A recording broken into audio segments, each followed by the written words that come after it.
4, 5, 6. 1, 2, 3, 4, 5, 6. You know what that is? That's Spanish, boys and girls, from Duolingo. Hola, me llamo Cristobal. Y Miguel. Y tú, what the fuck do you say Jake in Spanish? I don't know. Do you know how to say your name in Spanish, Jake? No clue. Jacobo. That's what my son, he calls himself Jacobo sometimes.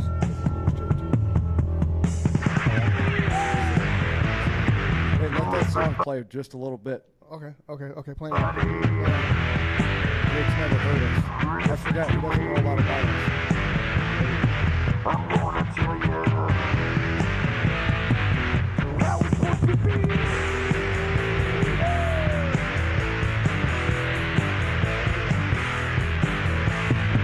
I'm gonna be a free man. I'm gonna fight until the end. I'm gonna find the answers here. I'm gonna make it all quite clear.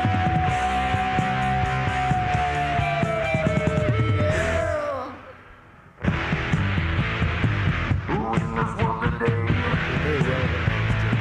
We all get betrayed. Just like a brother man. He's got a brain and spine.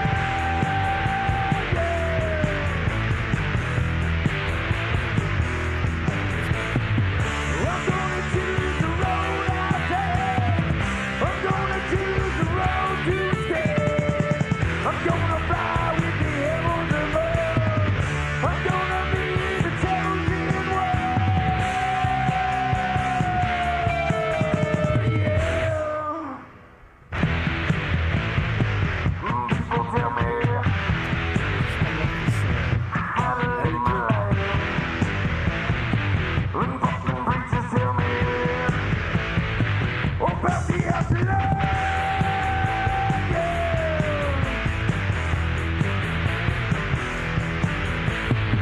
I'm gonna make it if I can. I'm gonna be down the road. I'm gonna fly with the eagle above. I'm gonna be the lonesome dad. I'm gonna find the answers here. Every motherfucker gotta disappear for yeah.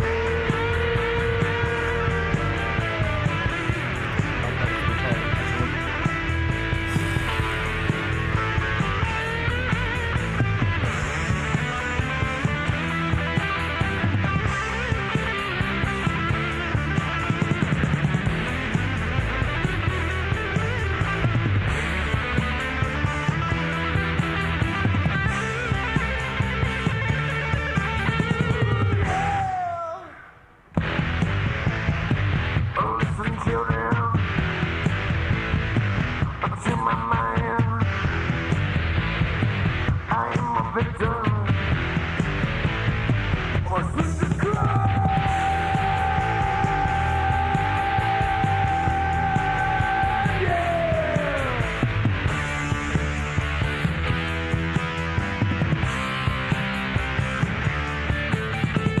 Well, I'm gonna tell you about the afterlife. I'm gonna tell you about what happened last night. I'm gonna tell you about my insanity.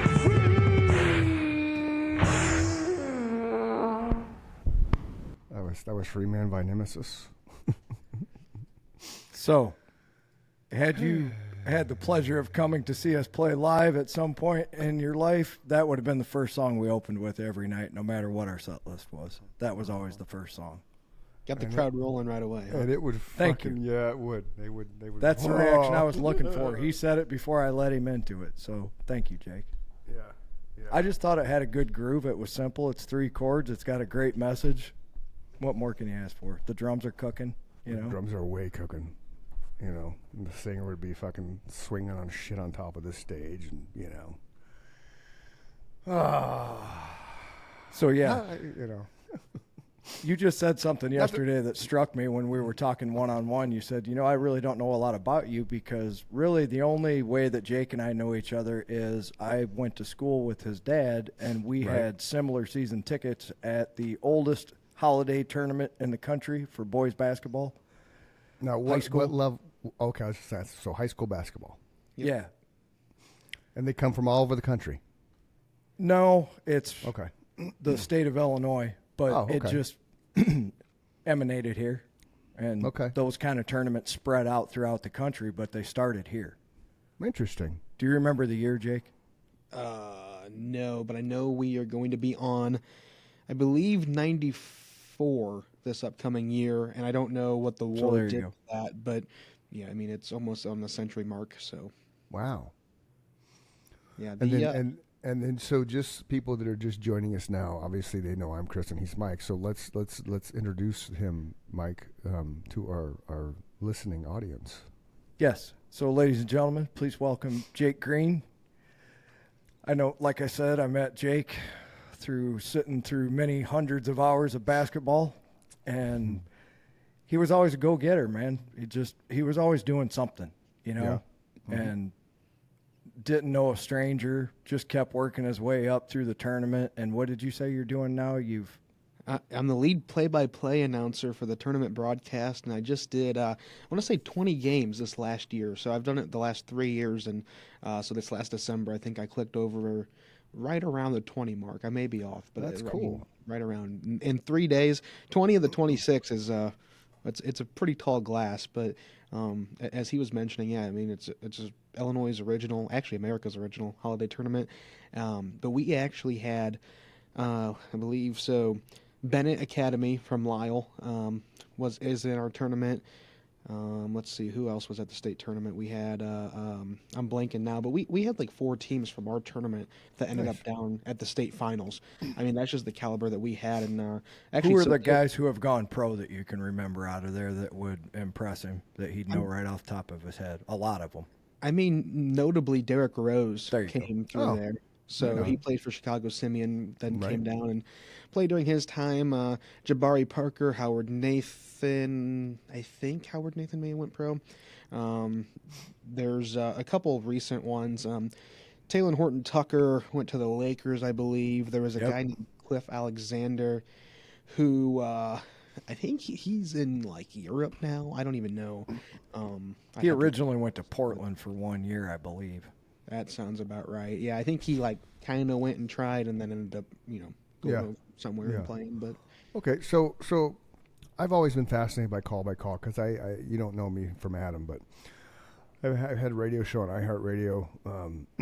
I ran a thing called Good News Arizona for 106 episodes. Mike and I are into this thing. We're at 89 right now. Fronted one badass hard rock band. Yeah, I did front one fucking badass hard rock band, and then I went on with that whole creative side of the brain. I've been in movies and plays and shit like that. So, where this is going is this, because play-by-play has always fascinated me, and I always thought it would be something I would enjoy and I'd be good at, but I think it's a lot harder than people imagine, right? Yeah. I agree. There's a lot of prep work that goes into it because you're play-by-play guy too.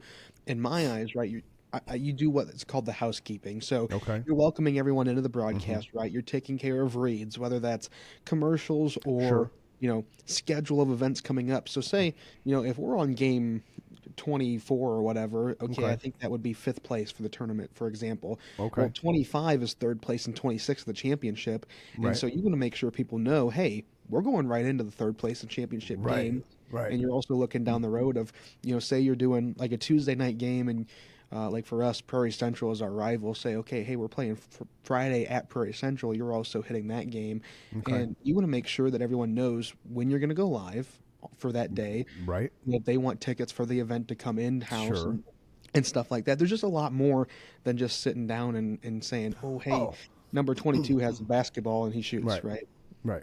So now, when you're doing it, do you, if it's teams you've never called games on before, do you have like the I forget what you call it, the sheet that has all their names, their stats, things like that? The little highlights of hey, this guy was senior of the year, or this guy averages 20 rebounds a game, that kind of stuff. So as you're in the mix of the game, you can pull out those little nuances and drop them.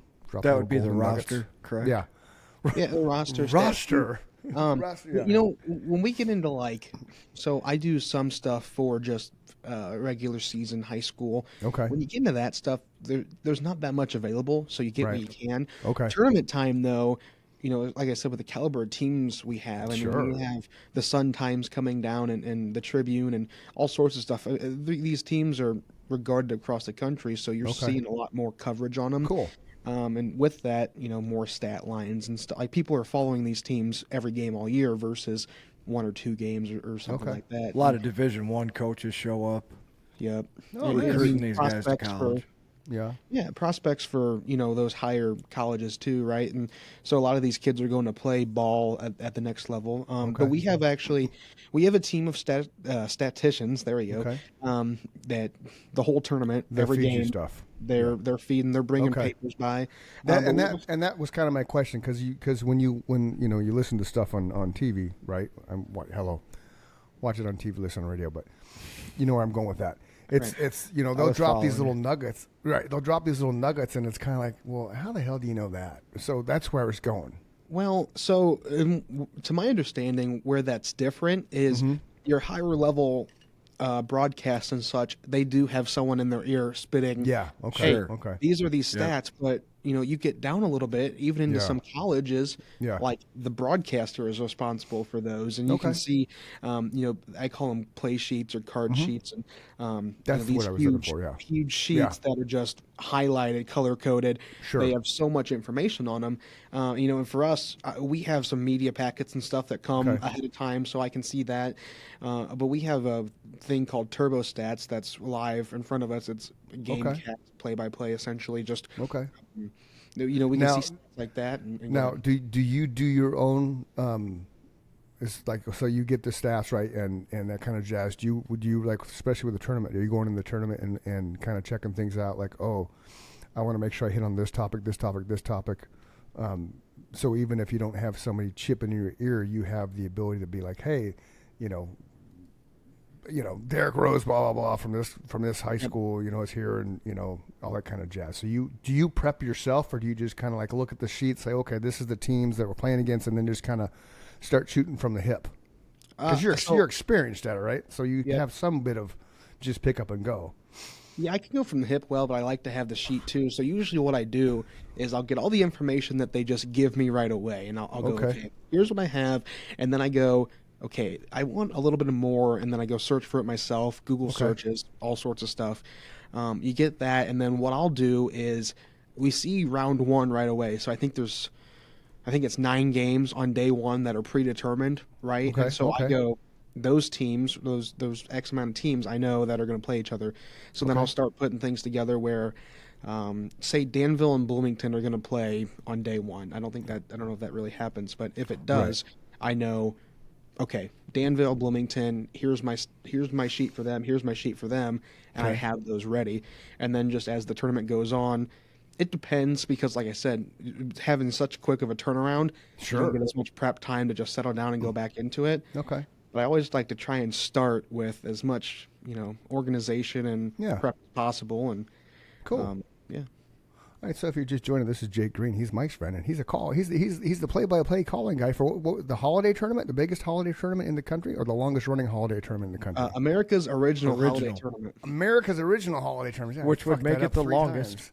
America's original and longest holiday. No, tournament. you were correct. So holiday just over Christmas break, or what's the holiday? Yeah, between Christmas and New Year's. Okay, cool. This year, actually, was just looking at that a little bit earlier. Mike probably knows the name Mark Meyer.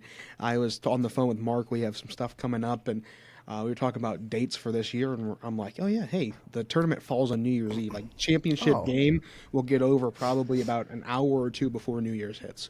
Oh, that's cool. Yeah, that happens, like every 4 or 5 years, 6 years, 7 years? It's not, completely rare. It happens. It's just not back to back.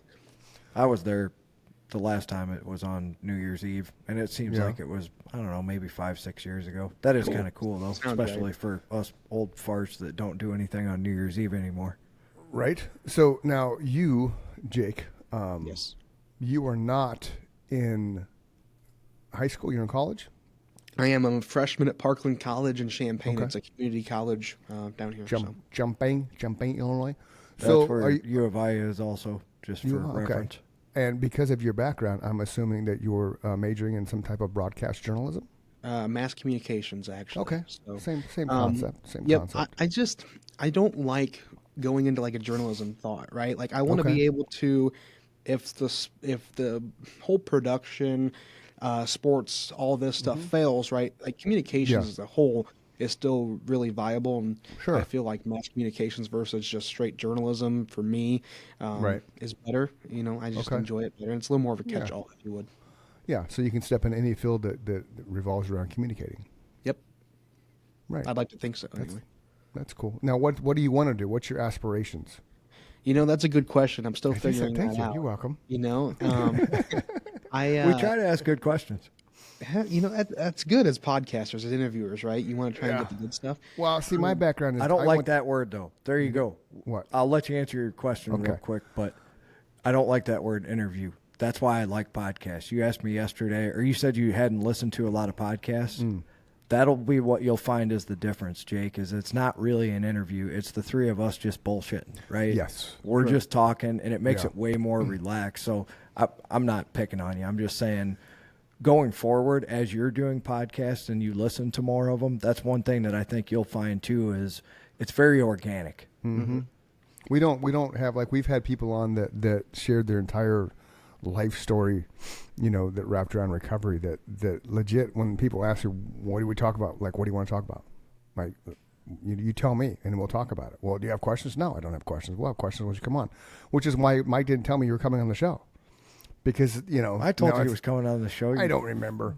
But that's not the same as me not telling you that he wasn't coming on the show.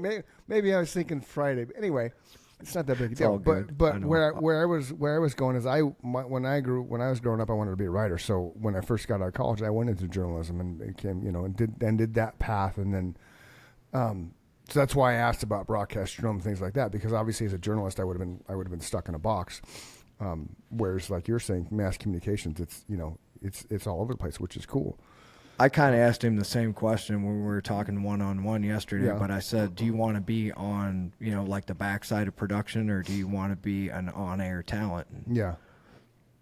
And Jake? Yeah, I didn't know where that was going.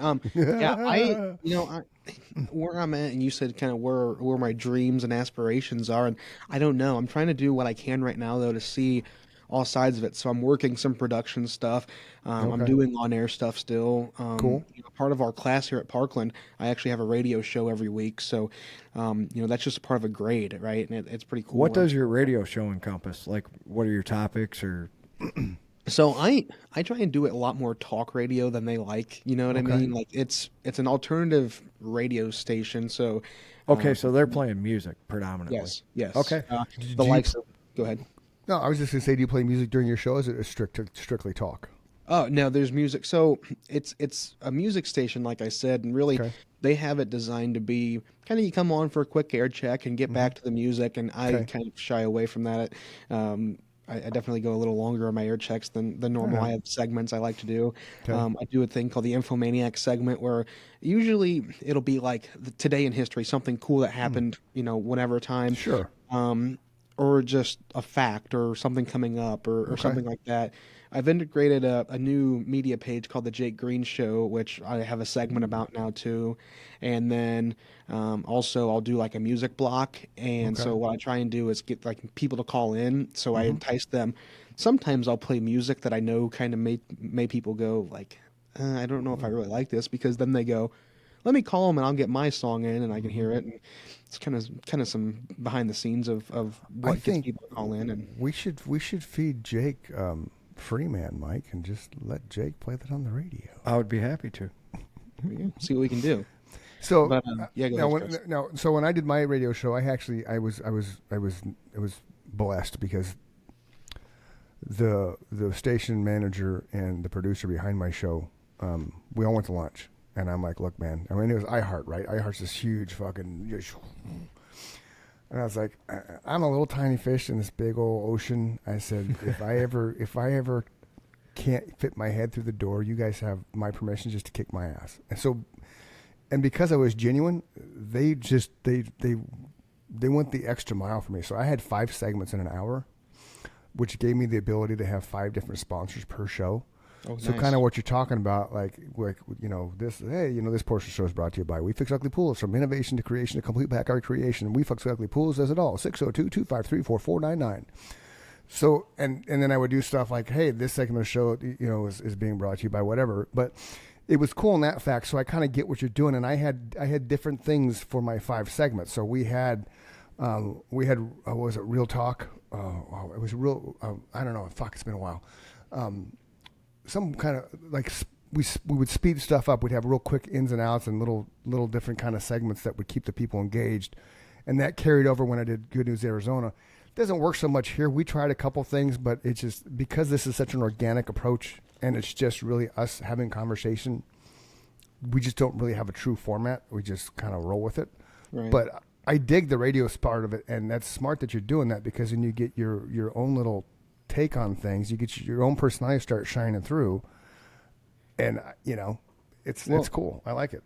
What's different here, though, because we're a college station, is we are non-commercial as well. So I mean, we can't even, like, if I'm talking about like going to a food place down here, I have to be very careful with how I talk about it, because if it's anywhere trying to bring like, hey, go visit this, like it's a very fine line of sponsorship versus just talking about it. And the FCC, will they ever check it? Maybe. I don't know. But if they did, right, then hot water starts boiling. Like, we talk about personalization. Like, I mean, my show is definitely a more talk show based. Other people do a lot more music. Like, I think I'll go through probably in 2 hours, anywhere from probably 10 to 15 checks. And those range from maybe 15 seconds to a couple minutes or whatever. But we have a couple of my classmates, like we have the classic sports.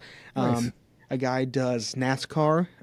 We have another friend of mine, Ellie. She does wrestling, actually, on her show. She's a professional big wrestling fan. WWE. Like, we just had a guy on that was totally into that. He was doing a documentary on professional wrestling, like from the minor leagues through the pros. Yeah, that's awesome. Yeah. But yeah, I mean, we have a guy that he plays vinyls through his whole show. His name's Chase. Oh, that's cool. That's really he'll cool. play 45s and everything, and just his whole show is mainly vinyl stuff. Cool. I mean, and we have cassettes and cassette abilities. I don't know if we have cassettes around here, but honestly, Chris knows I had all that shit.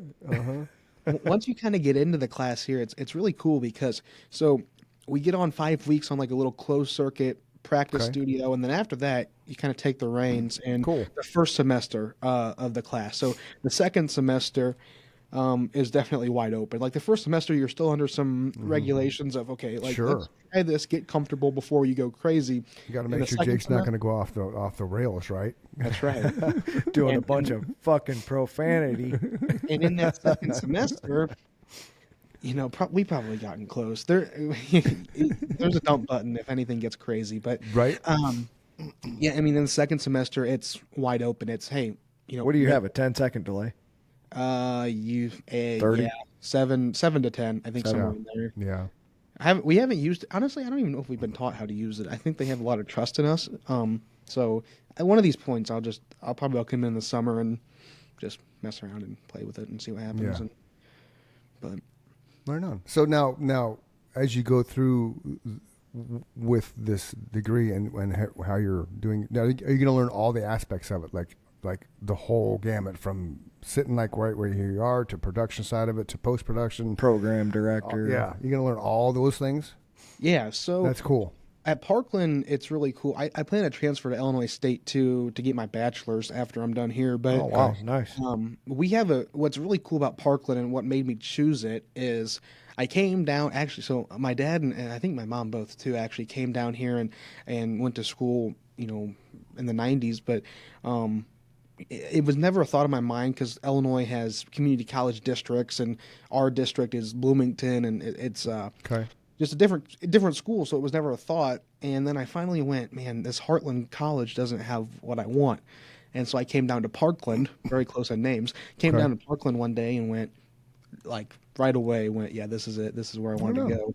They have a full radio station we have 3 rooms.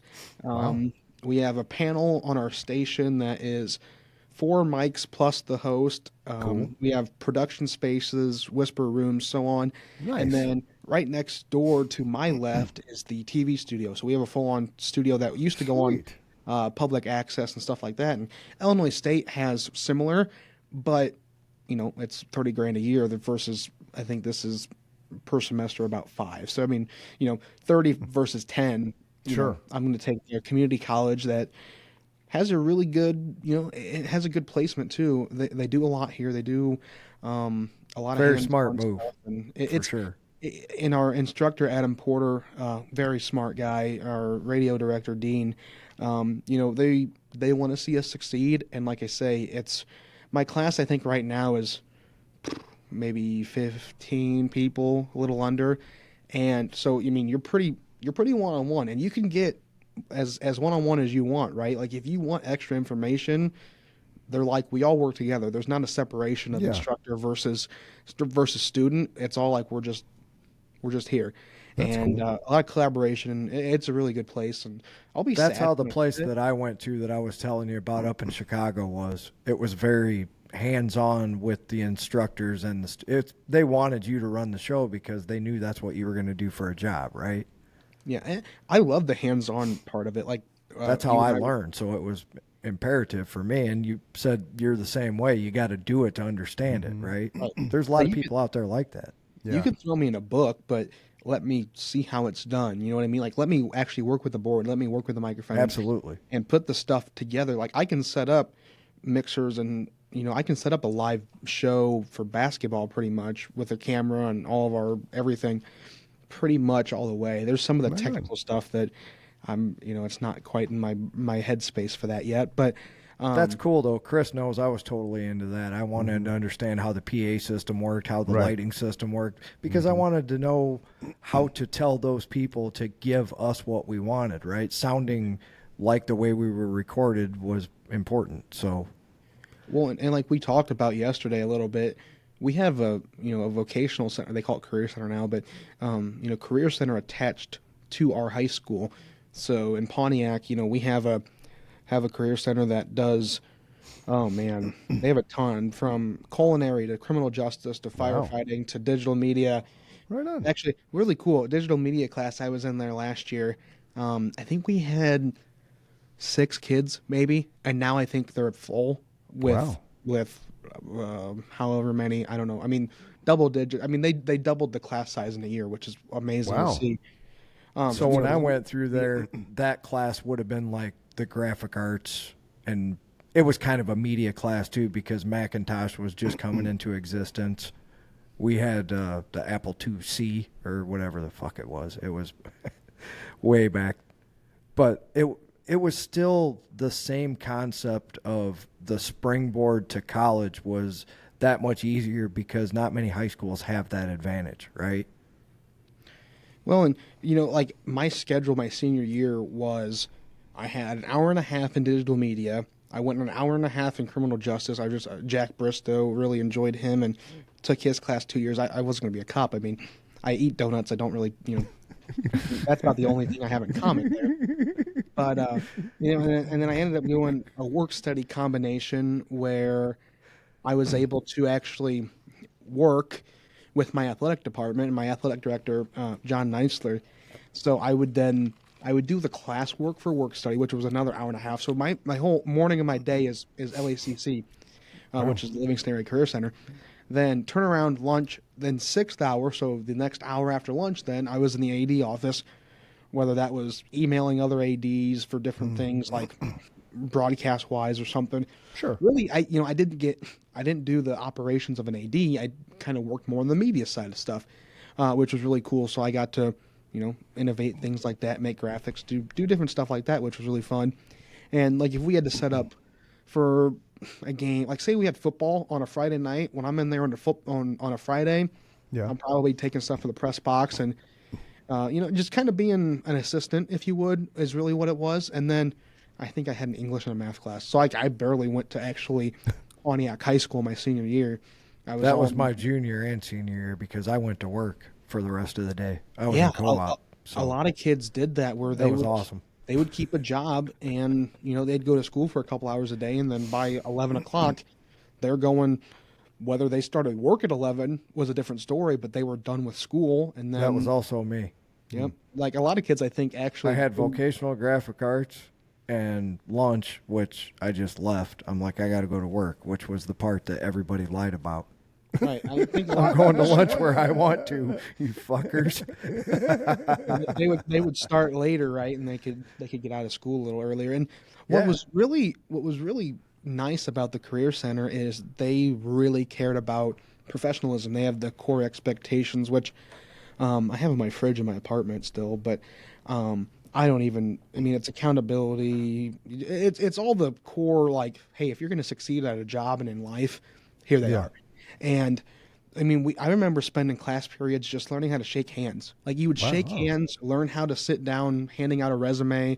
That's awesome. We had senior. I mean that those are things that people do not know how to do. I work with some of these young kids now. Some of them don't even know how to communicate because they can't look you in the eye, right? Yeah, yeah. We had senior interviews, which were a huge, like, you needed to hit these interviews right, or else these classes probably wouldn't go very well for you. And so the whole Pontiac gym, the same one that Derek Rose played in, right? They would set up folding tables, the whole gym. I think they had 3 or 4 rows just up and down, and they would bring in people from the county, from all sorts of businesses and professions and the whole A to Z. And you would go in per class. So I had 3 of them. Would go in per class and sit down with someone and have an interview like you're going for a job. And you had to dress, they months out, they made sure, hey, you better have the clothes. Like, so I was in a suit for that day, and I had 3 interviews, and That's awesome. I ended up winning Student of the Year at the vocational center. There was 2 of us, and it was pretty cool honor. Nice, man. Yeah, that's awesome. I won Student of the Month in September and knew that, which I had won as Student of the Year for probably the year before too, and then went, okay, well, I finally got the first piece of the puzzle because you had to be Student of the Month before you could be Student of the Year. Right. And, from then on, I did what I wanted to do and did what I had to do and knew that that was something I wanted. But another cool part, and this, I'll kind of get off this tangent, but they have, which is actually coming up very soon, Skills USA, which is Chris understands tangents. Essentially, Skills is, I actually went last year. It's a trade school like championship. So they call it the Skills USA Championships. Pretty much every state has it. Then the winners of that state go to a national thing and so on and so forth. But whether that's like construction or plumbing, firefighting is a big one. Criminal justice is a huge one. Actually, Jack Bristow, I think he won nationals 2 years ago, and they've won a few of them, like, the best criminal justice student in the country a couple of times. But you go to Peoria, Illinois, and you're there for a couple of days, and you're in a hotel. And I went with, her name's Ava Meister. We went over and did audio radio production. So we had to make like a X spot and ended up getting second, which at that time, like, if I went back now, I think we would have won it. Granted, there was only a couple of teams. And that was definitely a letdown. It was like, man, I thought we had a good product. And then so if you go back in time, you would just Nancy Kerrigan that ass? No idea. Zero idea. He has no idea who you're talking about. Okay, so Nancy Kerrigan. So I don't even know when, man. He's in college, brother. Okay, so figure skater, Nancy Kerrigan and Tanya Harding. Have you heard of Tanya Harding? That name sounds familiar. Okay. Yeah. So it's always the villain, right? Tanya Harding was afraid she was going to lose to Nancy Kerrigan. So before Nancy Kerrigan went on in the Olympics, in the Olympics. So before she went on, she basically swept the leg. Not her. No, yeah. Well, she's her boyfriend. Yeah, she had the leg swept, kind of like Karate Kid, Daniel-san, sweep the leg, sweep the leg. Do you have a problem with that? No, sensei. So just because. All serial killers start, like at your level in college. You're just doing things, and as you progress throughout your lifetime, bouncing from station to station. Now, have you ever watched WKRP? No. Motherfucker. Okay, you're gonna go to barely YouTube. old enough to have watched that. I don't care. You're gonna go to YouTube. You're gonna Google WKRP. Okay, it is a great show, dude. It made me want to be a DJ. I You'll swear to fucking God. love it. Okay. I can tell you some shows that I do know though from the 80s. Okay. As we get going, but Okay, like in Mike's era. Okay. yeah, Yeah, his dad's the same age as us. So he's probably familiar with more than we'll give him credit for, but Yeah. he is in guarantee you, college. I can probably pull yeah, some out that dude. you're gonna go, what? Yeah, no, WKRP, dude, definitely. It's. Yeah, for somebody who's pursuing anything in radio, that's a fantastic show. Did you know what I just learned the other day, Mike? You know Tim Lay Reed on from the Saturday Night Live era. Tim Reed, the black guy, right? Yeah, absolutely. Okay, he was Venus Flytrap What? on WKRP. That's He true. was Venus Flytrap. I'm like, no shit. Did not know that. Yeah, so you want to Google WKRP. more you know. If you Google just something simple, the turkey drop, you're going to get one of the best TV episodes that was ever written by man. Because as God is my WKRP. WKRP turkey drop. Because as God is my witness, we thought turkeys could fly. You know, I'm just thinking of like movies and shows that I think you guys would like, and this is a true story. I want to say it's Zac Efron is the lead guy in it. It's recent. It's a true story. It's called The Greatest Beer Run Ever. Yes, Have you seen I've it? seen that movie. I have It's not. awesome. Did Where you do I know- watch this at? That's a good question. It's probably Netflix. Oh, No, okay. I think it's not Netflix. Yeah, don't know but where it's at. Yeah, it's a I'll good find movie. it. It's a good movie. I'll find it. I Did have you not know, seen it. Chris? Did you know, Chris, that is a true story? Yeah. Oh yeah. Yeah. Yeah. Mike, to kind of sum it up, it's a guy went to Vietnam with beers for his buddies, and he went through the war zone and gave beers to his buddies.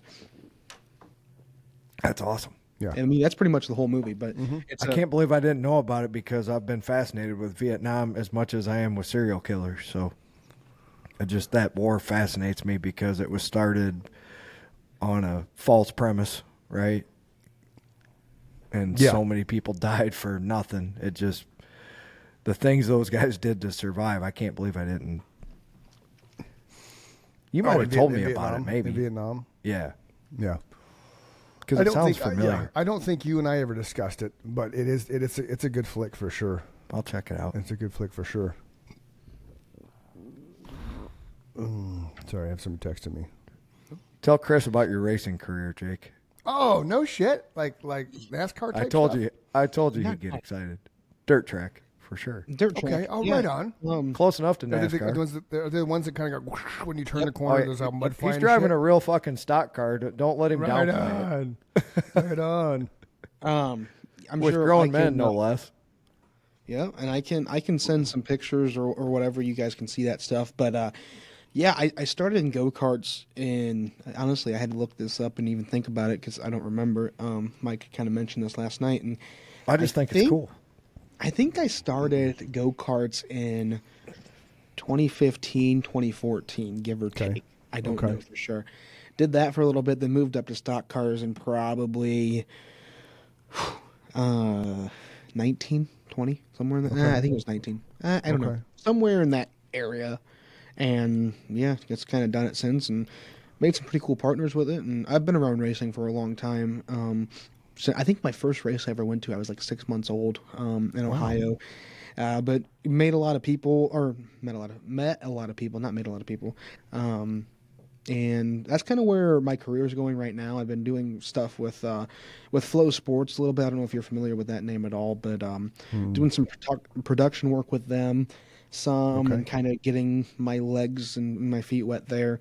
But also like done announcing for racing, which is the most. That is way better than basketball and football and so on for me. I don't know. It's cool, right? You see a bunch of race cars going. Because you're so familiar with it. That's how I get when I talk about music, man, because I've played over 1,000 shows in my life. It's like I know that like I know breathing, so I can talk music with anybody. It's not hard to understand why you enjoy it so much because you know what it's like for those guys to be out there doing it. It's fun. I always tell people like, just create the opportunity, right? Take the chance. And I ended up doing that and sending some emails to some important people. And I ended up working for Flow Sports for the first time for their biggest production of the year. Nice. In the St. Louis Dome. So they make a rate. They That's make awesome, a track man. inside of the dome where the Rams used to play. Okay. And I was going to ask that because not everybody, like, I'm in Arizona, like, fucking St. Louis Dome. What's that? So, okay. Yep. So- St. Louis Rams played Greatest there. show on turf, right? Isaac Bruce, Kurt Warner, Damn right. And we were down there I was down there for a week, and got to do everything with that, and That's cool, man. See kind of how the top of at least dirt racing productions kind of go. Yeah. Let's go back to the racing part of it. Yes. Let's not, who cares about production shit? So when you're on the track and you're racing, I in these told you dirt- he'd get and- excited. and you He in is these excited. cars, like how fast are you going? We don't have speedometers, so I honestly don't have an exact answer. My class is a little different than what the top class is, so I'll give you the top deal. I want to say, and again, it varies on track size and track condition and so on.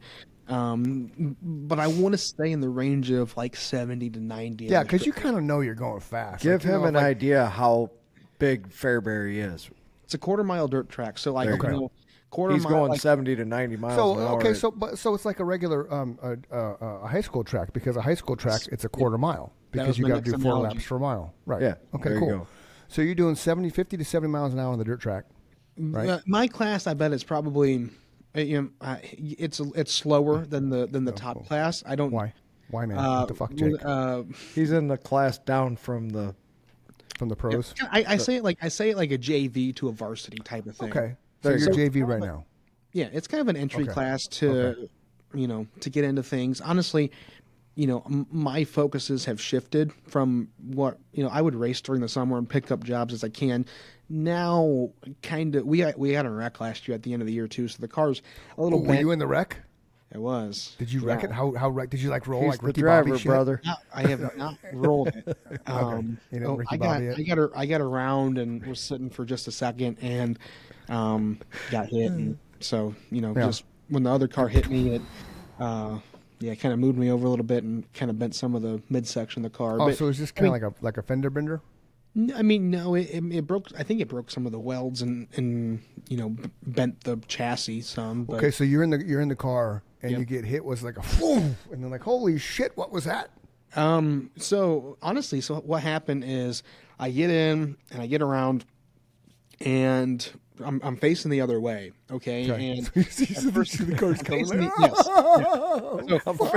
At first, when I came around, right, like I'm I'm thinking, on fire! I'm on fire! Help me, Jesus! Help me, Oprah Winfrey! at first when I came around, I went. If I'm gonna get hit, usually it's when you start to turn. You're like you're gonna get clipped. Then, well, Okay. I'm stopped facing the other way, and another driver toward the other the backside of the pack, which I was probably running. For some reason, the last nights of the year, and honestly across the whole year too, we don't do all that great. But the last night of the year, last couple of years, we ended up wrecked to where the car needs fixing, and I don't know what it is, but I think I'm going to start just not running that race. But so we've been in a couple of wrecks, and so Okay. I think I was probably about mid pack though. Get around, and so I'm facing the other direction, and at first I go, okay, I think I'm all right, and then I Yeah. see this car kind of entering the turn still, Yeah. and in my thought, right, okay, plenty of time to slow down, Sure. not hit me. Mm-hmm. That wasn't the case, I guess. wasn't the case. Again, there is a video of it, and on the video, it's a couple of seconds, maybe if that. Yeah. But like when you're driving, that's a long time, and when you're Yeah, sitting the other yeah. way, that's a really long time. Uh-huh. And I went, okay, I think I'm good, and then I went, oh shit, Yeah. I'm not good. Yeah. And I closed my eyes because I'm like, I just don't want to see this, right? Okay. And I'm kind of waiting and waiting. At least in my eye, like again, this happens really fast, but in my eyes, it's all slowed down. Right. And I'm sitting there, and I'm like, okay, I think I'm good. And I start to open my eyes, and that's the time when Boom. I get hit, and I go the other way. And then Fairbury has a great EMS crew. They are, right there all the time. Yeah. And so they come over and they start asking like, Jake, you okay? All this. And I'm like, I think so. Like, I got hit. Like, we wear, I think so. we wear restraints and Sure. everything. Yeah. Your safety is like safe. priority, right? Right. Even at But- the JV level. Exactly. And so we wear a fire suit that's, Cool. very thick and Yeah. neck restraints that allow or don't allow our heads to move. Like the Dale Earnhardt thing, right? Yeah. The Yeah. reason we wear what we wear, I think kind of in result of what happened to Right. Well, that's what I'm saying. That changed the face of racing as far as safety was concerned, because you just hopped in the car like, hey, lollygag, and now you're like, oh, right. We have containment seats, and some are more advanced than others where they completely wrap around. But with that, even with the whole neck restraint and 5-point harness, I just got hit from stop to hit. Oh yeah, fast. My head kind of, did the whole moved a little bit and kind of whacked off the seat. Well, yeah, because he's, even if he let off, right, he's still probably going maybe 50 miles an hour coming around that corner, and most race cars ride down dirt tracks, correct me if I'm wrong, but after you kind of come through that turn, you accelerate because you want to go faster in the straight.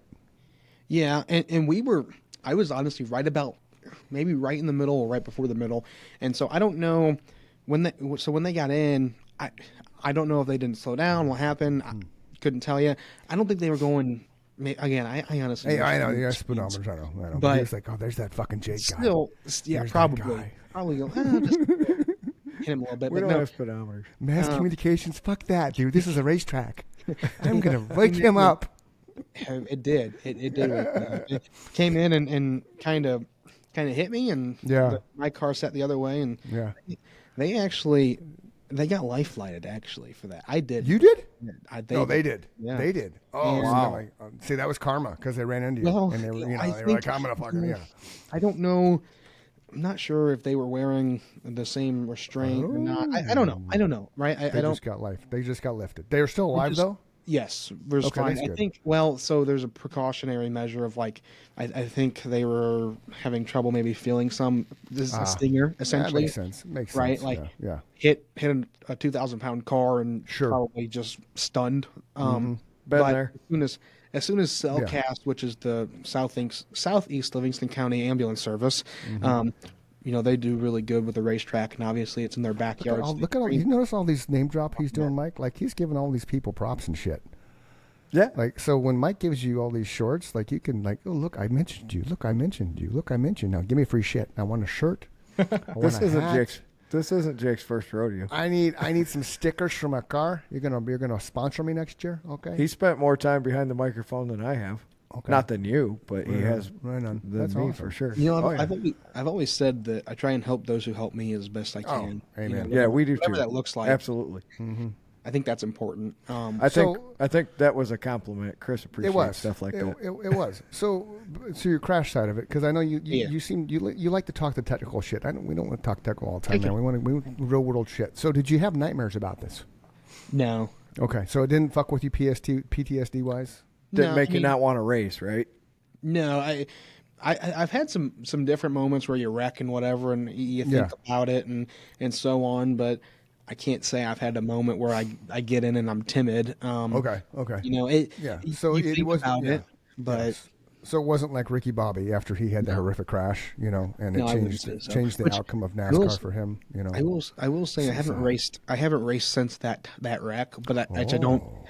I mean, I don't foresee it changing. Okay. I mean, I feel like I've had harder wrecks than that. Okay. So, I don't know.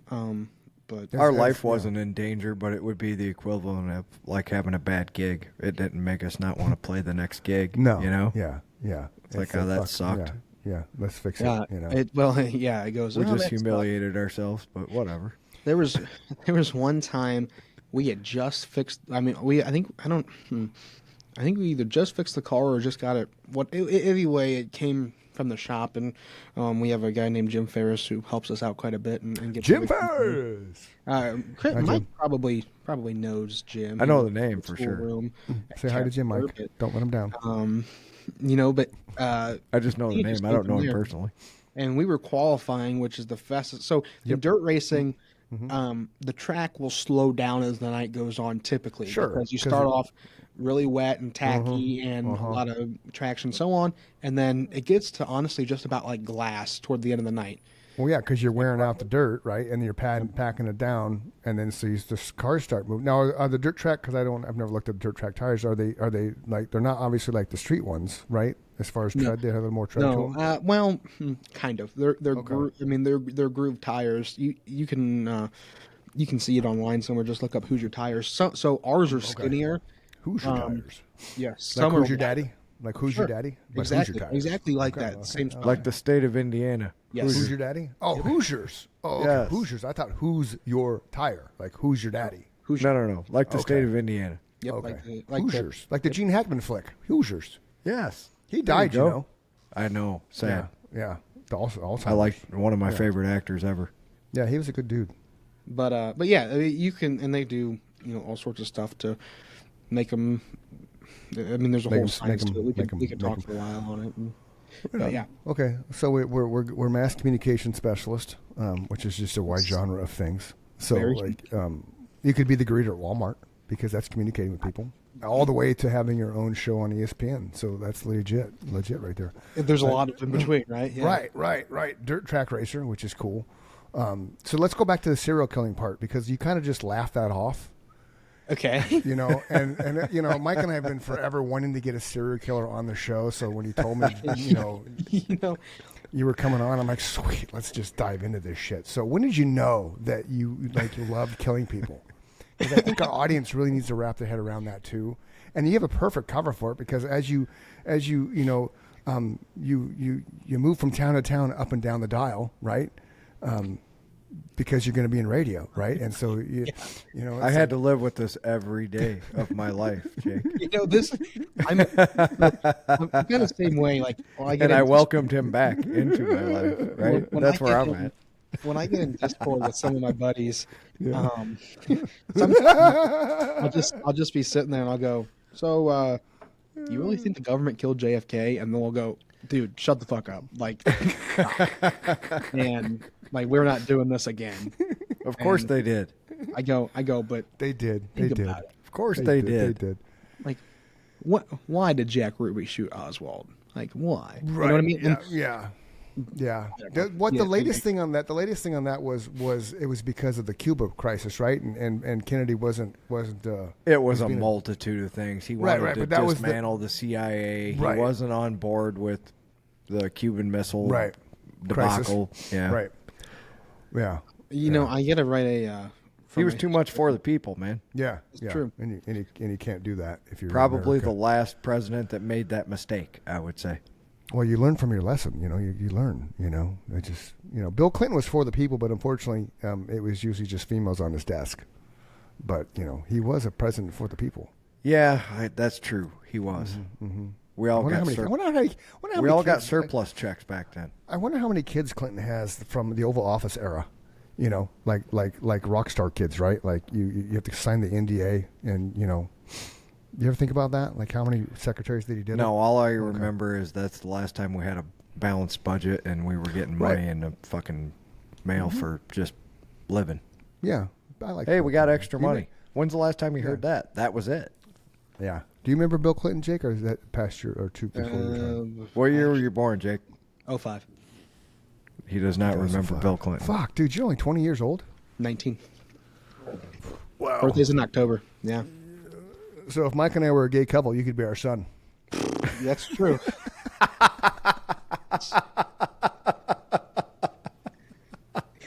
Holy fucking shit. Yeah. It's oddly a true story. Mike was frozen there for a minute for me, and he was really enjoying the moment. He was very happy about it. But oh, Jesus. It's just, that's who I am, man. I just fucking rip it off. That was hilarious. Oh,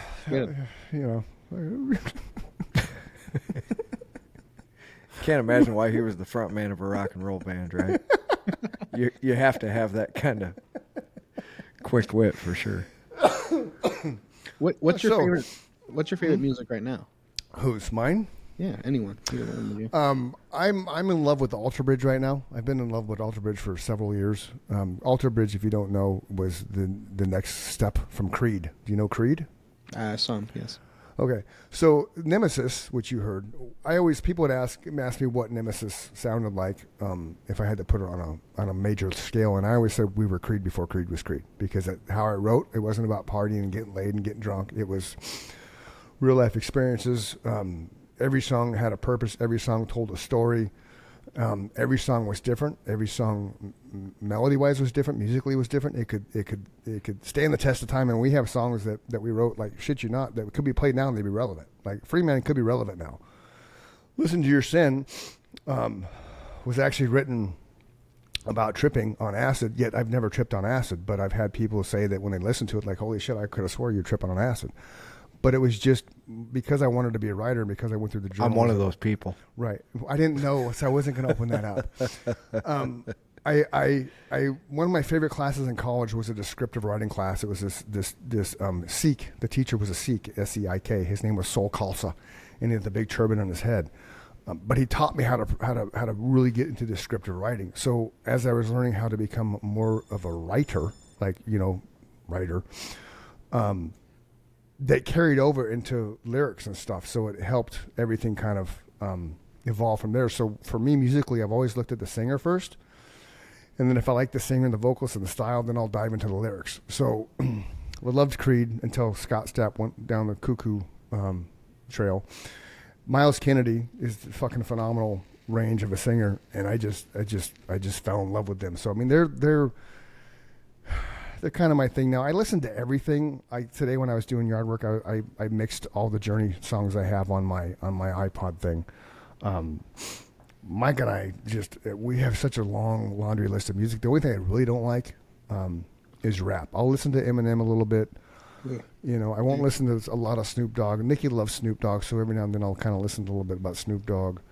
I don't dislike rap. I just don't spend a lot of time listening to it because, first off, there's no guitars, right? So being a guitar player, I try and spend my time listening to music that has at least the instrument I play in it, right? Yeah. I really like, guitars. It's just, like when you can feel I call it the bend, but like when they can, when you really get into it and you can feel the passion behind the guitar player. Like, yes. And thank God that there's people like you and me that like that, or you and I. That was a horrible grammar teacher, would have had a fucking fit. But anyway, some people can't play like Eddie Van Halen, right? So if you only like shredders, I'm not your guy because I can't play that fast. But I'm with you, Jake. I appreciate it when somebody can put their muscle and their emotion into the wood enough to make you feel that. And that's what it takes, is you're wringing everything you can out of some metal and wood and making somebody feel what you feel. Yes. And I'm sure you know kind of the story a little bit, Mike, but Chris, I don't know if you know. DJ Ashba, who was the lead guitarist in GNR in Guns N' Roses from 2009 to 2015, I believe, actually grew up 10 miles from where Mike and I did. Oh, so, shit. I think Chris saw him when he was in the band. I think when you saw Guns N' Roses, DJ was playing with him. Yeah, probably, because I saw it with Chinese. Yes, the Chinese. Absolutely, tour. he was one of the guitar players. Yeah. So when fuck, man, my son's named Jake. He was 10 years old. They actually came on 10 minutes late, which shocking. Mm-hmm. And it was pretty good for them. Yeah, and it was the Dodge Theater, so it was 2,500 to 3,000 seat venue. It was weird that they played there. My son fell asleep. Their Guns N' Roses concert. Yeah, but yeah, that was, and Axl was still in his original kind of form from when they broke. He could still sing really well. He wasn't like he does now. And that's the problem with throat singers. I loved Guns N' Roses. I loved frontmen. Frontmen is what, because of a singer. So, Well, he wasn't, though. He was and he wasn't. He actually had the widest range of any singer that's ever been recorded in modern history. So he was using his entire range. Right, yeah. But there still is a lot of throat there just because of the raspiness. Agreed. You don't get raspiness without using the throat. So, it wasn't. It didn't help that he smoked cigarettes and fucking who knows what for 100 years, too. That's what Hetfield always gave him shit about, Yeah. When they would go on late, it's documented in a year and a half in the life of Metallica. Yeah. I think Yeah. Newstead says it. Yeah. Oh, he's having problems with his throat. Maybe he shouldn't be smoking or drinking. You know? Yeah. Yeah. That's why. Yeah. But And he had that long thing, right? That stupid little like. the Yeah, like 50s. you saw Cruella having a Right. fucking Right. The women in Dalmatian. yeah, when women could smoke, they had that stupid long little. It was like a long filter. Yeah. It was like a pen. You put a cigarette on the end of it. The cigarette's right there, and you're like, dude, shut up! Stop being a dick. All of a sudden, the cigarette's a foot away from your face. Yeah, like that's helping any. It's stupid. So what? So same question to you then, Jake. What kind of music do you listen to? But dude, I listen to about everything. Okay. You know, honestly, a band I really do enjoy, and it's for the guitar aspect. What DJ did is so he was in a band called 6 a.m., which the band Nixie was 6. created to be Nicky's Heroin Diaries, and I actually have the Heroin Diaries book. Oh, cool. But no, that they're just their music I really enjoy. I agree. But I like it. just in a grand scheme of things, I listen to rap probably most. I don't know why. Like, I grew up in a small town America. You'd think it'd be, country and yeehaw, but John honestly, Mellencamp. right. Like, I was born in a small town. I Breathe in a small town. I listen to the likes of, like, and you probably aren't going to know any of these names, but Moneybag Yo, to 42 Doug, to Polo G. He no idea, right? No, none. Yeah. None. Dude, I thought you had me convinced for a second. Because the gang signs and the yeah, none. A ton of rap music, but I also I'll go to country, and I can listen to. I kind of prefer twangy country more than any of the newer stuff. Do you know who I recently found, Jake? Who's that? And I can't believe it's taken me this long to find him. Wheeler Walker Jr. Oh, okay, yeah. Holy He's kind fucking of a- shit, do I like this guy. He's a kind of. It's catchy country music with the fucking silliest lyrics you ever heard in your life. Oh, Yeah. I love it. is that the song about Applebee's? I'm gonna go to Applebee's. No. No. Nikki likes Th- that. This is like what Nikki would consider horrible lyrics. Oh, okay. But you might like it. Okay. It's Because hilarious. It's catchy, but it's beyond stupid. Okay, I was gonna say catchy but stupid. Oh yeah, Which is right up my alley, buddy. I like it. I mean, That kind of shit makes me laugh. I mean, yeah, it makes you go like, okay, yeah, huh. And then to hear, I guess it's because I heard his story first, right? I listened to him for 3 hours on Rogan, and then I went and listened to his music. So that helped a lot. Yeah. Knowing that kind of niche market that he found was like his last ditch effort to be a musician, and then it just worked out by accident. Okay. He was just being silly. Did not know that. Oh yeah. I also get into. I mean, I grew up listening to my dad's music, so like '80s hair band stuff is. I mean, I can listen to. I listen to Cinderella. That's what Chris and I grew up with. And, actually, Cinderella, I like. Cinderella was Me a good, too. Cinderella was completely overshadowed by the. They were 80s. so If- fucking right. good in If- concert if- too. I if- saw them at the Electric Ballroom, dude, right on. So with if- Kenny Aronoff playing drums from John Mellencamp. Yep. Fuck yeah. So if in my mind, if Cinderella wasn't an '80s band, they would have just been huge.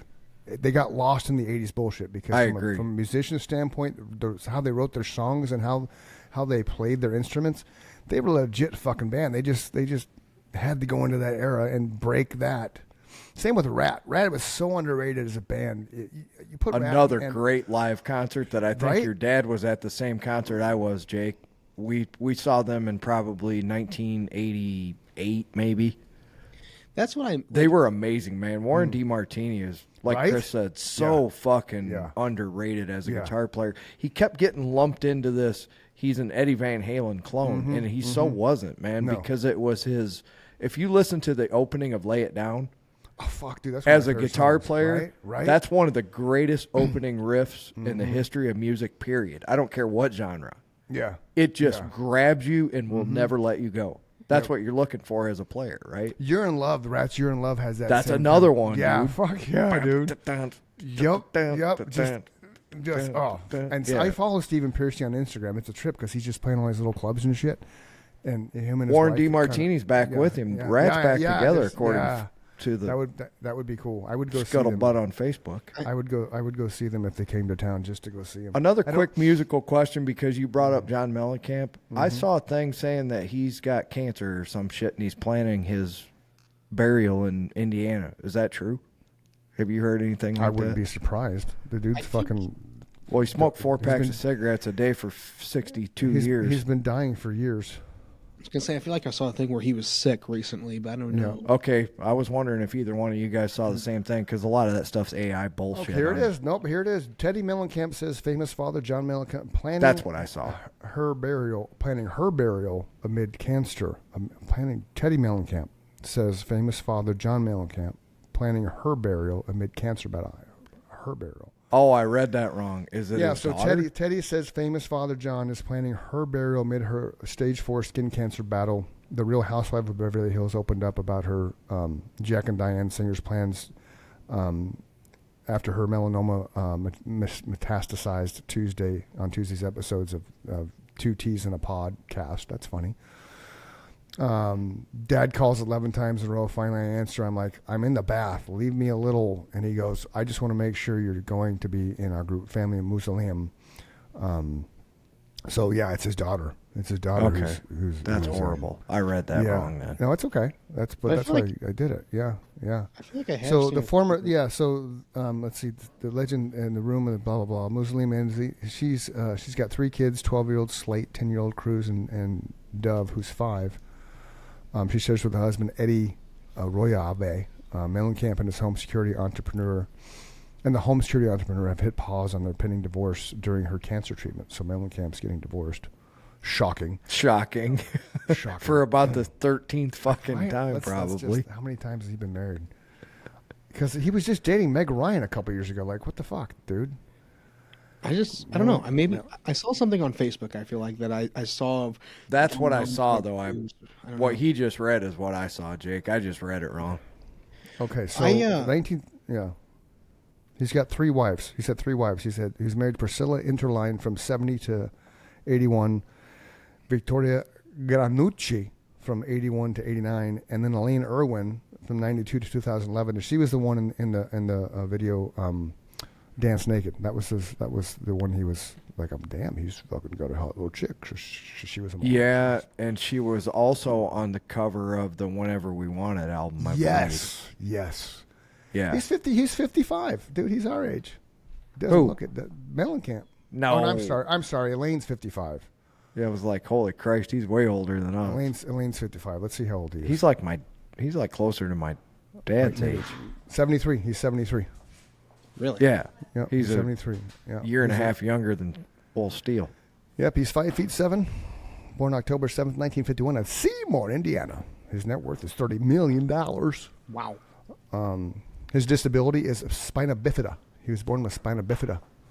That's what made him so short. As an infant.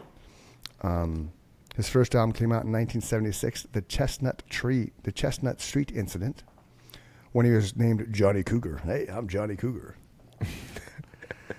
He wears a scarf. Change your name to Cougar, we can sell a lot of records, son. Right. He wears a scarf to keep his neck warm because, the neck is so drafty. He lives in Bloomington, Indiana, not Seymour. So he left his hometown of the small town. Yeah, because there's not much there. Right. Actually, there is a barbecue sauce that I know of that is, I saw it at Walmart one time and tried it. It's called Uncle's something barbecue.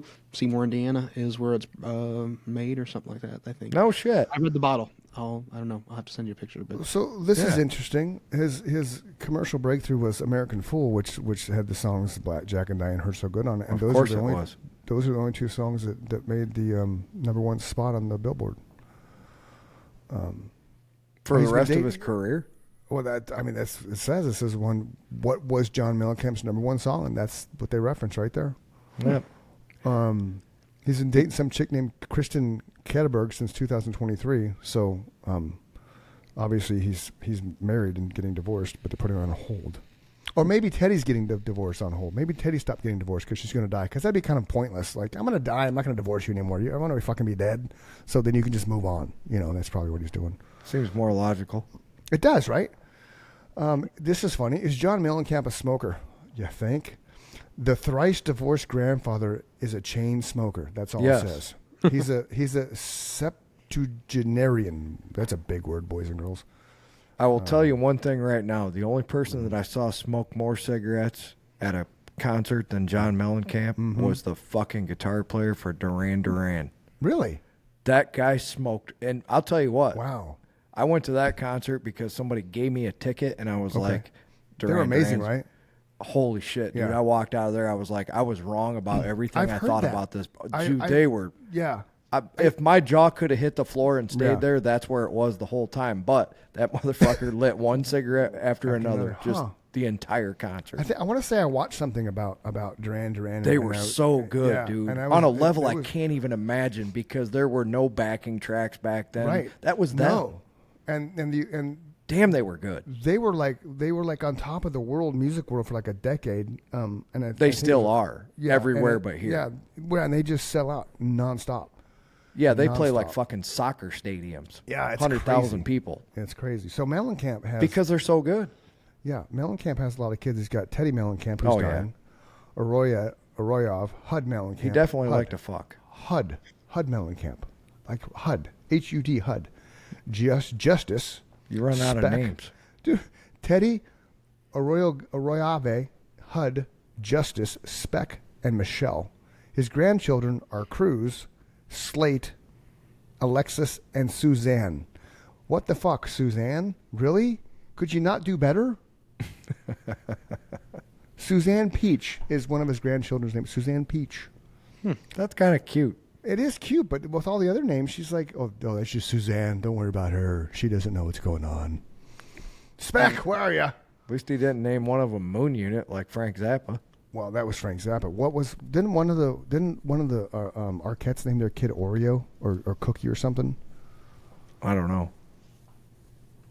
I That's don't way either. beyond my scope of expertise. Have you Gotcha, yeah. have you guys ever heard of the band Wayland by chance? Yes, Wayland? I have. Wayland.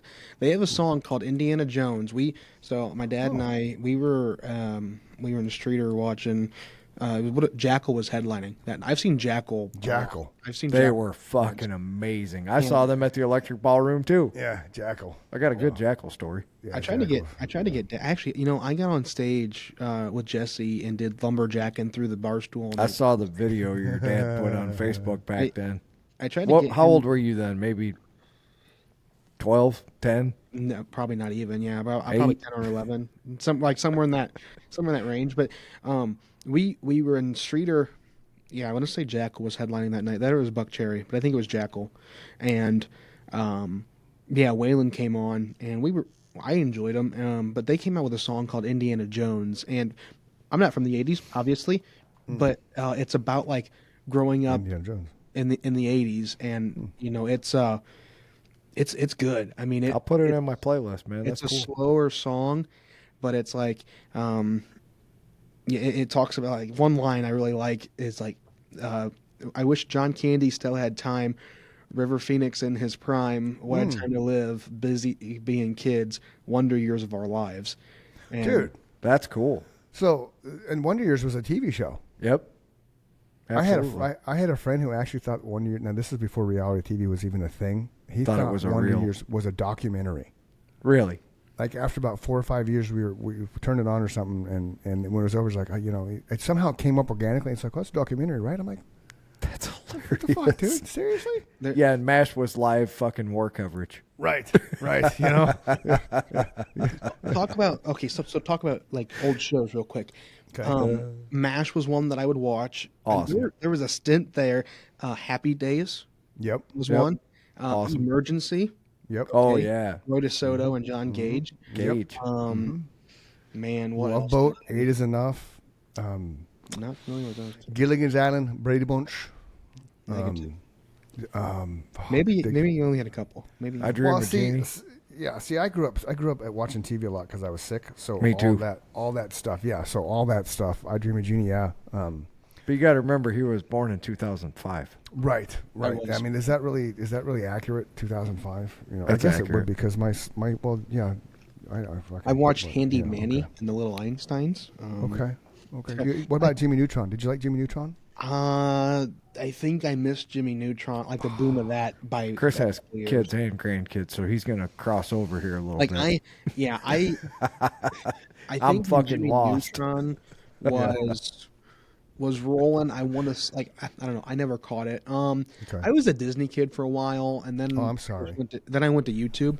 I just I watched. Yeah, my son did that too, man. Like legit. Like he had TV, like TV in his room, and I'd walk in his room, he'd be on his phone watching YouTube. I'm like, what the fuck are you doing? I didn't That's say, what the they fuck do. you doing? I'm like, dude, we got to put it on there. Even now, when he comes home from on leave, he's got a TV in his room. He just iPhone. See, that's Watch it, where yeah. I used to be the foam kid, but now I'm like, okay, I'll watch it on my TV. Like one thing I've always told people, I would rather, and I told Mike this yesterday. I would rather skip a few meals and make sure I paid for my Spotify Premium. And then when I was moving into my apartment, I told my dad, and I bought it.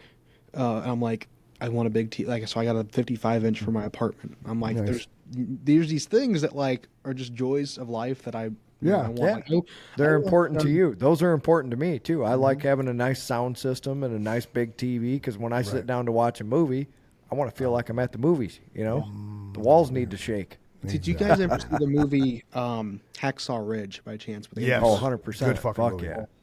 Yeah, good That's fucking amazing. movie. Did you True see story. Oppenheimer? I saw. Yes. Oppenheimer was really good too. I tried to watch Oppenheimer. I couldn't get into it, man. I tried. I saw it in IMAX, and I mean, it was a long movie. Like, don't get me wrong. I don't have a problem with long movies. I just couldn't get into it. Well, that's the other. Like Hacksaw Ridge, I felt like kept you involved. Oppenheimer was kind of like a drag of like. They had because they had to tell the story because not everybody understands that time anymore because it's so far removed from your generation. Right. It's like And ours. That was before us too. Yeah, but we still grew up with rumblings about it and discussions about it because even though we were born, We still in had the to hide 70s, in the hallway because the nuclear bomb was coming. Right. Because even though we were born in the 70s, it happened in the 50s or not 50s. What was it? When did they drop the bomb in Japan? 40s. 40s. So it was Yeah. still in that 45. Like you're still having World War II veterans dying. You know what I mean? You're still having Vietnam veterans dying. Mm-hmm. So there's still attachment to that. But that's why Oppenheimer to me I think was boring because they had to explain everything before they could get to the plot behind it. So I mean it is what it is. But there was the average. Go ahead. Go ahead. I Let's like just say the average American has, they have 6 second, attention span, So Yes. if you can't get me in 6 seconds, man, I'm fucking out. It's true. I have a pretty long attention span. Do you? 12 seconds, Mike. Come on. Oh man, I'm like hours. It depends. Like some days I can. I Crank listen to out- history podcasts that go on for 12 hours, dude. Yeah, Yeah, no that's thanks. true. Yeah. That's- See, Jake and I, we're right here, man. Yeah, I know.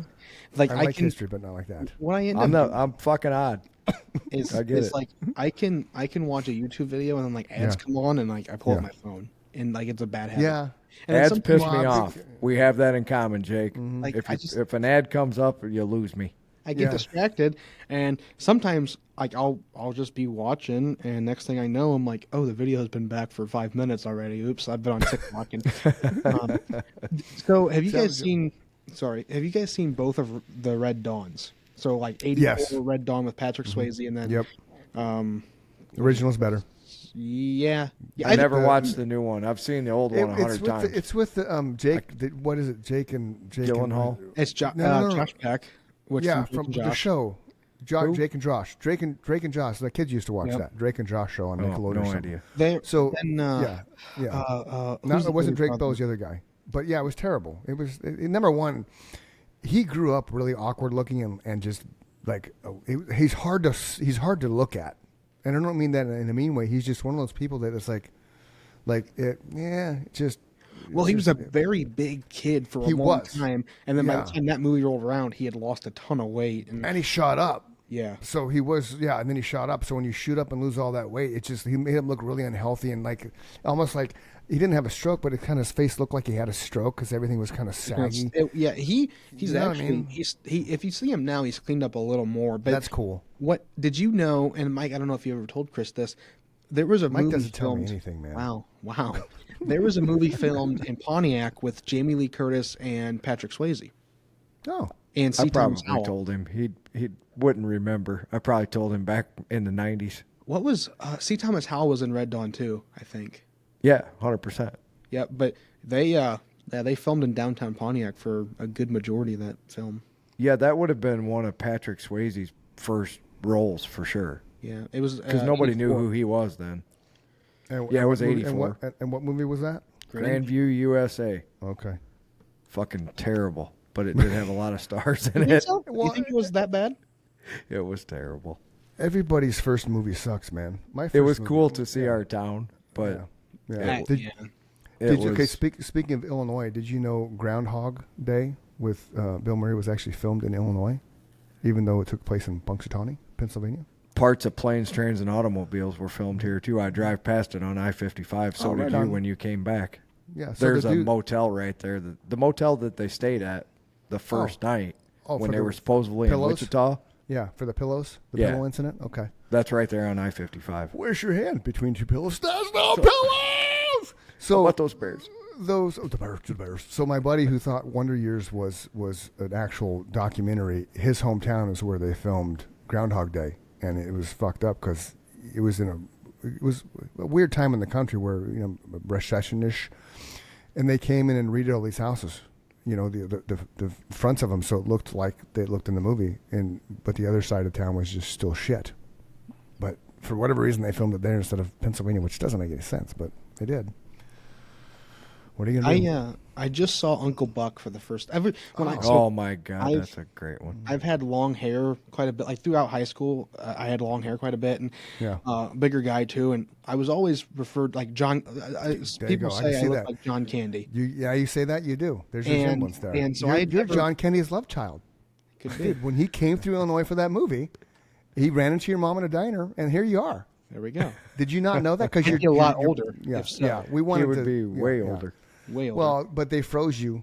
They froze the embryo for a they while did. because they wanted to make sure they were prepared to have a child. And today's technology was advanced enough that they could do that. So we You're weren't getting supposed to tell you better, that. Jake. You just got to You're- play along with his stories. Your dad was supposed to tell you that, but he reached out to Mike and I said, "Hey, can you just drop this on the show?" that's the 'Cause whole reason for the podcast is Right, to just right. expose that I'm John Candy. Yes, because it's not reincarnated, but- it's less of a shock because you can't really get mad at us because it's not our fault. I did an entire podcast with his alter ego. An entire podcast. Dave from Scotland.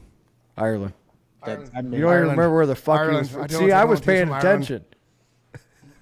I was paying attention during that podcast. Yeah. Dave's from Ireland. No, but I just watched Uncle Buck for the first time. It was enjoyable. It was fun. John Candy was cool, dude. Oh yeah, It sucks he died. Yeah. yeah. His It's- movies were yeah. special. Yeah. Almost all of them, Summer Rental, for sure. fucking Planes, Trains, and Automobiles. Planes, Trains, and Automobiles. Just iconic for sure, man. Cool Runnings. That was a good one too. I love that Did you see movie. that one, Jake? It's about the Jamaican bobsled team. It's a true story. Yeah, go watch that one. You'll like Yeah. that too. I definitely like movies that are a lot more like real, true. Like I don't like animated movies all that often. Oh, you'll like Cool Runnings. It's a true story about the Jamaican bobsled team. I feel like I've heard and about and it, but it's not animated either. Nope.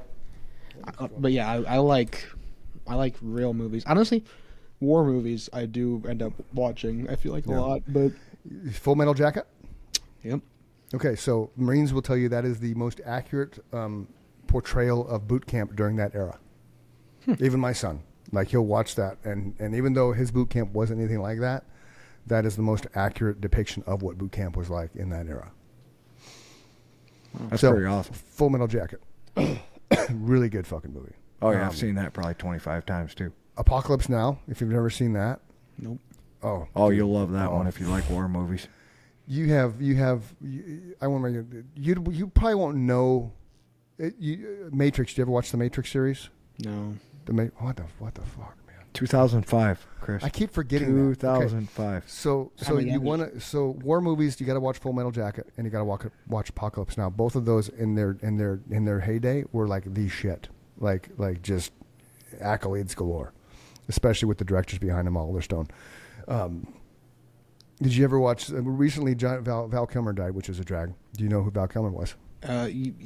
Yeah, knew his Okay, face. Do you know who the Doors are? The Doors were? Like the band? Yeah. Know of, yeah. Okay. So Val Kilmer got that role playing Jim Morrison in the movie The Doors because he learned 15 songs and recorded himself looking like Morrison and sent it to Oliver Stone, and Oliver Stone thought it was Jim Morrison. Actually, the band couldn't tell the difference. Right. Robbie Krieger and John Densmore have gone on record to say we couldn't tell which one was which. Yeah. So he actually, in the movie itself, The Doors, which is another good thing to watch. Fantastic. He sang all those songs in the movie. Yep. It wasn't lip sync and terror, none of that shit. It like legit, he sang them. Yeah, Robbie Krieger said it was just eerie at how close it was. Yeah. Which was, I mean, And then that would flip you out if somebody came in and recreated somebody that you wrote all those songs with, you know? and spent all that time with for years and years. Yeah, And Jim kind of taught them about life for sure, like how to be free and Yeah. And then with the ties that we have to the Doors, we used to do a cover of Roadhouse Blues, and we actually got written up as it being the best cover that was ever done of that song in the Arizona music scene at the time. Wow. true story. So, I was huge. I had a guy one time that was an artist. He was going to draw me a picture at a bar where I was going to be sitting at the bar with Jim Morrison, Bono, and Eddie Vedder, because those are the three that I never emulated them because our styles are different, but those were the three that I gravitated as I was getting heavily into music and things, just because the writing, Morrison because the writing, Vedder because the writing, Bono because the writing, but also Bono because the showmanship that he had and the stage presence, but those are good things to go dive into, for sure, especially if you like music. Be well-rounded with music, not just rap. Like Mike and I listen to everything. And He does too. I listen to everything. I mean, okay, good. I listen to, like I said, The only reason I know that is because his dad grew up listening to the same music I did, and we all still listen to that music, whether we gravitated out of it or not. So I'm sure he was exposed to, like he said, all the best of the '80s bands for sure. Mm-hmm. Yeah, I got to see Motley Crue for the first time and only time probably. Which it was. Vince could Neil Vince sing? Yeah. Could Vince sing then, or was no? he Could he? No, okay. not really. No, Jake says no. No, So it was like, hey, At least you're honest, man. Yeah. I'm happy. Because I see so many people that go like on Facebook and they're like, we're going to the Motley Crue concert. And then they come back and they're like, it was the best concert ever. And they sounded amazing. It's like, the fuck they did. Yeah, they didn't. The band might have sounded okay, but there is no way Vince sang anywhere near the way he did when I saw him on the Dr. Feelgood tour in 1989. I will say, from the clips and stuff I've seen in like the last 5-10 years of Vince singing versus what I heard, better, but still, like he still only sings like every third word. Yeah, it's hard to watch. It's painful. Him and David Lee Roth, man, just stop. Go Agreed. away. Agreed. Just hang it up. David Lee Roth was one of the greatest frontmen that ever graced the stage. He just was. He made frontmen. He made people want to be frontmen. He made people want to be singers and bands. He kind of developed that role. Right. Like Robert Plant was one level of, like you're saying, showmanship. Yeah. And then David Lee Roth took it to like nuclear level. Right. Before media, before social media. Oh, like, Jesus. that's the thing. Way So before. Right. It's kind of like what Elvis did without any real media. Then Agreed. you have Van Halen do it on a rock and roll level, But yeah, David Lee Roth. Elvis made women faint, dude. Yeah. Just seeing him, they fainted. Yeah. I remember That's the first. that's who Elvis was. Well, see, the thing that this is one thing you'll never. I'll see if you grasp your head around this, Jake. So before MTV came out, right? You didn't know anything about a band except what was on the album cover, right? And what was in the rock magazines. Okay.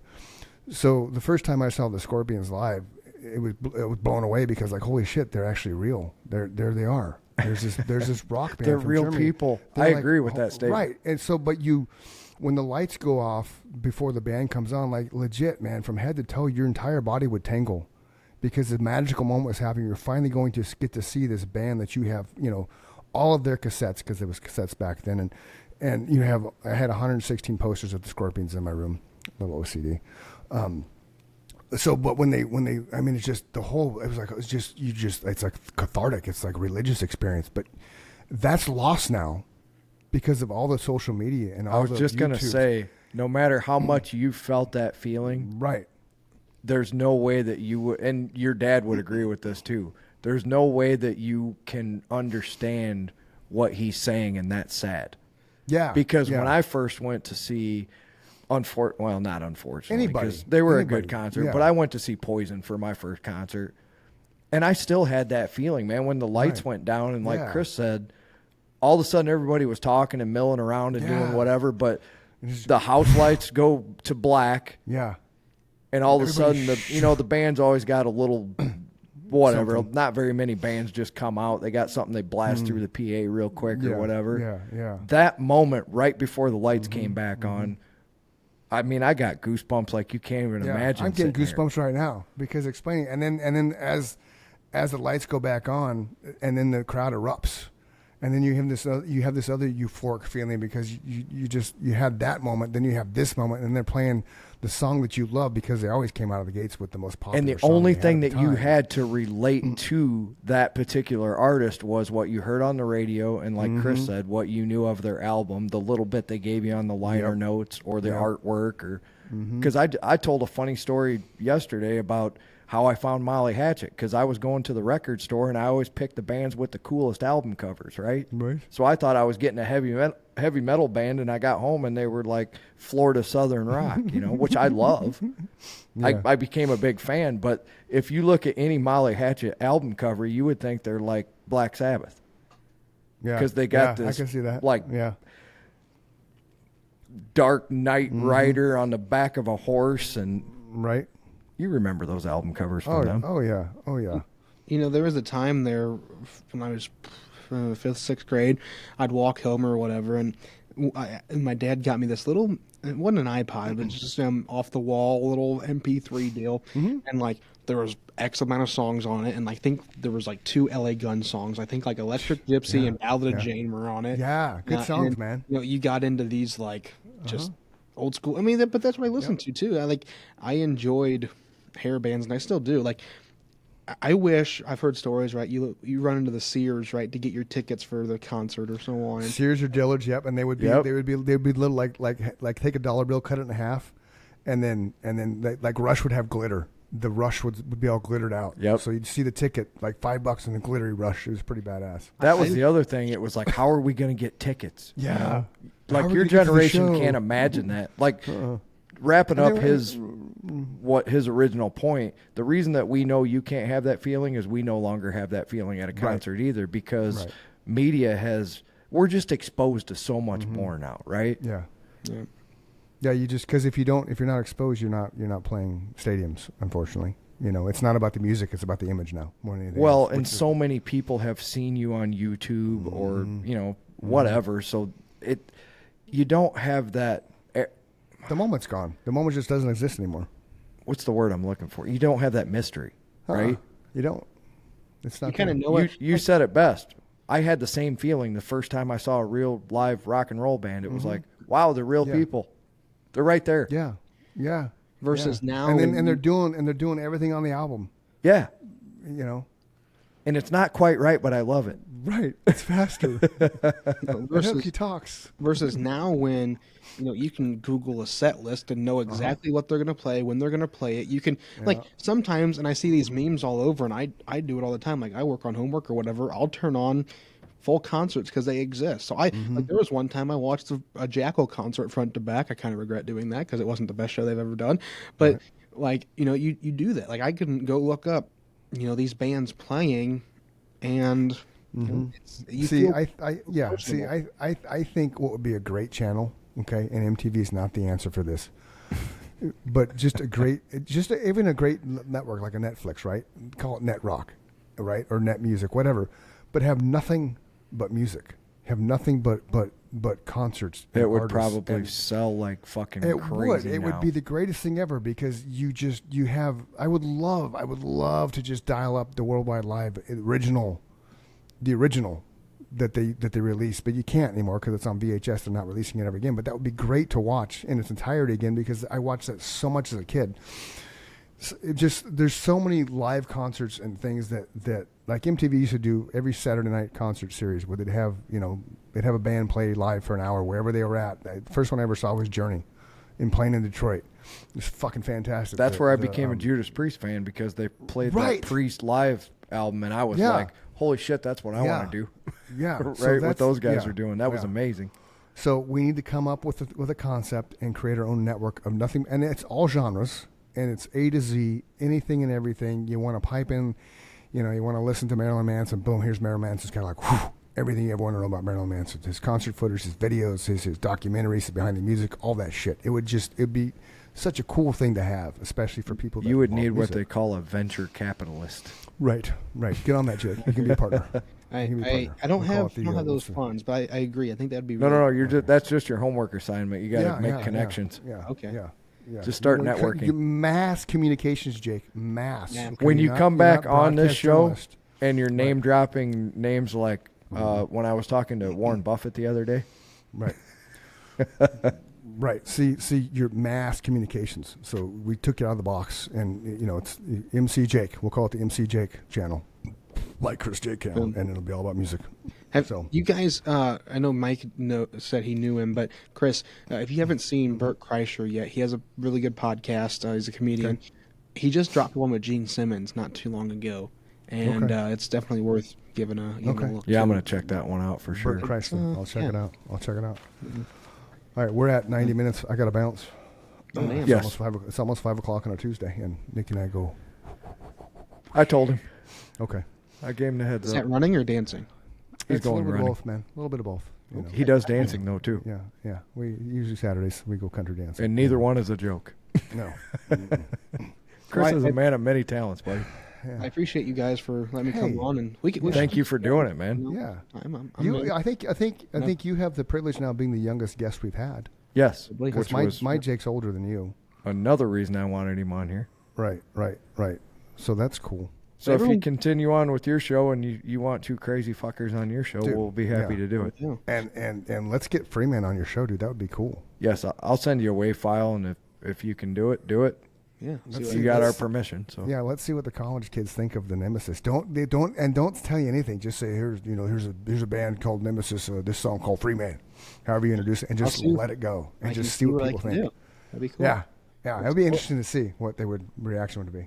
I will say, though, if anyone wants to go see what I'm up to, they can go look on the Jake Green Show on every platform pretty much. My podcast is on Spotify, Apple, and YouTube, but doing YouTube videos, reels, all sorts of stuff, Instagram, TikTok, stuff like that, all on just the Jake Green Show. So go check it out. Is it traditional spelling for green? Like the color. Okay. Yep. It's... got some stuff coming out too. We have a ton of footage that I got to go through here soon, but it's the Jake Greensco. Jake on Instagram. There you go. He found him. So you can find me very quickly. Are you on our Facebook? Yes. Okay. Yeah. So make sure you go in there, put your links and stuff down. I put a picture up, so go ahead and go look at that when we sign off, and you'll see that I did a behind the scenes photo of all of us doing. Great, we can do. I'll share it on my stuff, and when you guys post clips too, invite me as a collaborator on Instagram and Facebook and stuff, and cool. Get that. And right on. Yeah, we do. If I forget to do that, send me a text or something, because I'm an old man, Jake, and I don't do it out of spite. I do it because I'm a fucking idiot. So. Well, I think you have to do it ahead of time, so try and remember. But if not, I'll just share it, and we'll be good. Yeah. Well, if you see me do it the first time, I'll probably share multiple clips. So say, hey, don't forget to collaborate me, because I always mean to collaborate him too, and I just forget. Yeah, I'm old and don't remember that shit. It's all good. But everybody definitely go check out Jake's socials. Yep. The Jake Green Show, Facebook, Instagram, Twitter, Spotify, Apple Podcast. The only one I do not do is Twitter. Okay, but you're on YouTube. Yep. Okay, we got more stuff coming to YouTube. Right now it's just the podcast, but we have that's cool. Got some videos ready to drop. So you can take your podcast and put it on YouTube. Yep. Well, so I do it by video. So we have X You amount. do it every week. Well, no. Reason why I'm asking this before we wrap this up is because my YouTube channel has a spot for podcast. So can I upload? So I do it just as a video. So the way I record it is I'll record through Adobe Audition and then have cameras outside. Then I match up the audio and stuff like that and just have a big video essentially. Okay. If you figured out how to do it, you can go live to YouTube every time we do this, just like we go live to Twitch. We're live on Twitch right now, Jake. I don't know how many people are watching, but Hi Twitch. We do it every time. We just forget to say hi to the Twitch people. Twitchers. Fucking You can do that on YouTube too. You just need to figure out how to link it up. Yeah, so mass communication college guy, figure out how to upload. Yeah, upload this into YouTube's podcast. That would be cool to know. Yeah, because we can upload this. We can upload the shows. We can upload the shorts. If you just have the video, I mean, you guys have the full file, right, of the video. Yeah. Just go in there, and when it hits upload, hit video, and then boom, done. Well, yeah, Easy. we do that. But I want to know if I can just do it under the podcast tab. Well, I don't know. I don't know. So you let us know. I got to get out of here. All right, brother. Mike and I always wrap everything up with if you're having a bad day, don't let the bad days win. Somebody loves you. They're going to miss you. So reach out. Get some help. Yes. Go to sleep. You'll be fine in the morning, I promise. It won't be as bad as today. Very, very true, man. Amen. And, just be kind. And, it was really cool having you on the show, Jake. I loved it, Appreciate it. Yeah, thank you very much. Appreciate it, brother. You've done a lot as a 20-year-old. That's cool. That's right. No plans of stopping anytime soon either. So No, build that life resume, man. We only have one life, so build the resume. right. All right? Okay. Thank you, guys. All right, guys. I'll see All you, right, man. take care, man. Love you, brother. Love you, brother. Peace. Peace. See you, Jake. See you guys. Quickly, we're gonna fly